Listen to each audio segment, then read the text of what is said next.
Hey everyone, I am back with a new video. So this video is about how you can write any complex in biomechanics paper. So मैंने example में लिया है shoulder complex. सो आपको start कैसे करना है, सबसे पहले आपको इंट्रोडक्शन लिखना है. जो भी आप, अगर आपके एग्ज़ाम में शोल्डर आया, नी आया, हिप, एल्बो, कोई भी कॉम्प्लेक्स आया, आपको स्टार्ट करना है उसके इंट्रोडक्शन से. वो जो भी जॉइंट है वो composed of clavicle, scapula, humerus. जैसे मैंने यहाँ शोल्डर कॉम्प्लेक्स लिया है, तो शोल्डर के से रिलेटेड जितना आपको आता है, आपने एनाटॉमी में जितना पढ़ा है, वो आप बायोमैकेनिक्स में लिख सकते हो. पॉइंट वाइज इंट्रोडक्शन लिखने के बाद डायग्राम होना बहुत ज़रूरी है, क्योंकि कॉम्प्लेक्सेस जब भी पूछा जाए उसका डायग्राम मस्ट है. जितने डायग्राम्स आपको आते हैं आप उतना बना सकते हो. सो इंट्रोडक्शन, फिर मैंने एक डायग्राम बनाया. उसके बाद मैंने लिया है कौन कौन से मूवमेंट्स होते हैं, कौन कौन से बर्सा होते हैं टोटल. सो मूवमेंट, उसके बाद मैंने आपको एक एक जॉइंट, टोटल कितने लिगामेंट्स होते हैं वो लिखना पड़ेगा आपको. उसके बाद एक एक जॉइंट को एक्सप्लेन करना है आपको.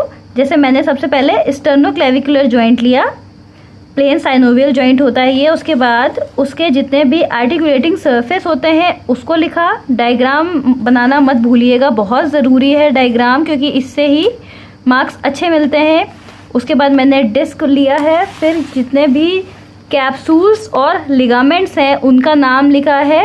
टोटल स्टर्नोक्लेविकुलर जो मोशंस होते हैं, देखिए मैंने मैक्सिमम लिखा है, आप जितना याद रख पाएँ आप उतना ही लिखें. लेकिन अगर 16 मार्क्स का क्वेश्चन है, सो कोशिश करिए कि 4 to 5 पेजेस से ज़्यादा ही होना चाहिए, जिसमें से आपको 2 से 3 डायग्राम्स बनाना मस्ट है.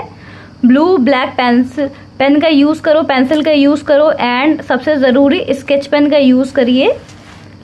फिर मैंने डायग्राम बनाया है टोटल. फिर एक्रोमियो क्लेविकुलर जॉइंट को डिस्क्राइब किया है. उसके बाद फिर मैंने एक डायग्राम बनाया है. आप खुद देखिए, मैंने अभी तक 3 डायग्राम बना चुकी हूँ मैं इसमें. फिर कितने एक्रोमोक्लेविकुलर जॉइंट के मोशंस होते हैं उन तीनों का नाम लिखना है. मैंने रोटेटरी, ट्रांसलेटरी दोनों मोशन का नाम लिखा. फिर आएगा आपका स्कैपुलोथोरैसिक जॉइंट. टोटल 4 जितने भी होते हैं उसके अंडर उन सबको आपको डिस्क्राइब करना है. फिर motion of the scapula, total आपको मोशन लिखना है. उन चारों मोशन को आप चाहो तो एक एक लाइन में भी डिस्क्राइब कर सकते हो. जैसे स्कैपुला का 4 मोशन होता है, अपवर्ड, एलिवेशन, प्रोट्रैक्शन, इंटरनल या एक्सटर्नल रोटेशन. सो उसको भी मैंने डिस्क्राइब किया है यहाँ पे. फिर है ग्लिनोह्यूमरल जॉइंट, जो कि सबसे इम्पोर्टेंट जॉइंट है, और कभी कभी एग्ज़ाम में GH जॉइंट के नाम से भी क्वेश्चन आ जाता है. सो कंफ्यूज मत होइएगा, वो ग्लिनोह्यूमरल जॉइंट का ही पार्ट है, तो उसको आप डिस्क्राइब करिएगा. ये शॉर्ट में अक्सर आता है. अब ग्लिनोह्यूमरल जॉइंट के बारे में जितना आता था उसको लिखने के बाद आपको मोशंस लिखना है. जितने भी आप जॉइंट लिख रहे हो सबके मोशंस लिखना ज़रूरी है. उसके बाद मैं बात करूँगी मसल्स की, कौन कौन सी फ्लेक्सर कराती है, एक्सटेंसर कराती है, और रोटेटर कफ में कितनी 4 मसल्स होती हैं वो आपको याद रहना चाहिए, क्योंकि एग्ज़ाम में ये 4 मसल्स भी एग्जामिनर पूछता है. एबडक्टर, एडक्टर, मीडियल रोटेशन, ये कौन कौन सी मसल करा रही है वो आपको याद रहना चाहिए.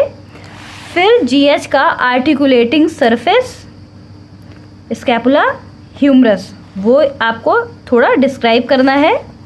फिर आता है angle of inclination and angle of torsion. ये एग्ज़ाम में बहुत पूछते हैं. ये 2 नंबर में आपके वेरी शॉर्ट में या शॉर्ट में अगर आता है, सो इतना लिख के अगर आपने डायग्राम बना दिया तो आपको 2 out of 2 मिल जाएगा. एंगल ऑफ टॉर्शन भी बहुत आता है.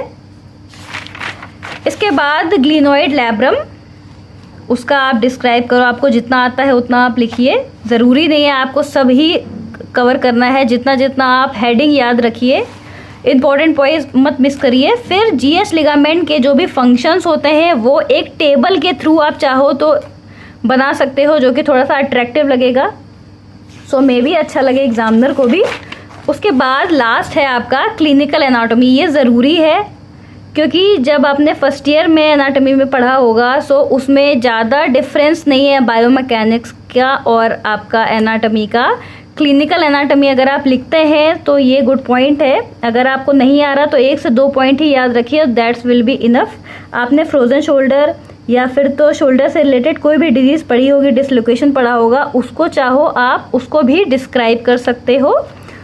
सो ये सब कुछ आपके आएंगे एक कॉम्प्लेक्स लिखने में। सो शोल्डर कॉम्प्लेक्स को कैसे इंट्रोड्यूस करना है, कैसे आपको एक एक चीज़ डिस्क्राइब करनी है, कुछ भी मिस नहीं होना चाहिए, इंपॉर्टेंट पॉइंट जो है वो सारे कवर होने चाहिए। So this is all about your shoulder complex. अगर एग्ज़ाम में बायोमैकेनिक्स में पूछा ज़रूर जाता है, 8 to 16 मार्क्स में ये क्वेश्चन आएगा, तो उसमें आप इतना कवर करिए, इतने डायग्राम्स बनाइए कि हर एक टॉपिक कवर हो जाए, हर एक सब हेडिंग कवर हो जाए। सो thank you for watching my video. अगर आपको शोल्डर कॉम्प्लेक्स के अलावा हिप कॉम्प्लेक्स या नी कॉम्प्लेक्स से रिलेटेड कोई भी क्वेरी हो, अगर आप चाहते हो उसका भी वीडियो मैं अपलोड करूं, then I will surely upload that. So thank you for watching my video. Thank you.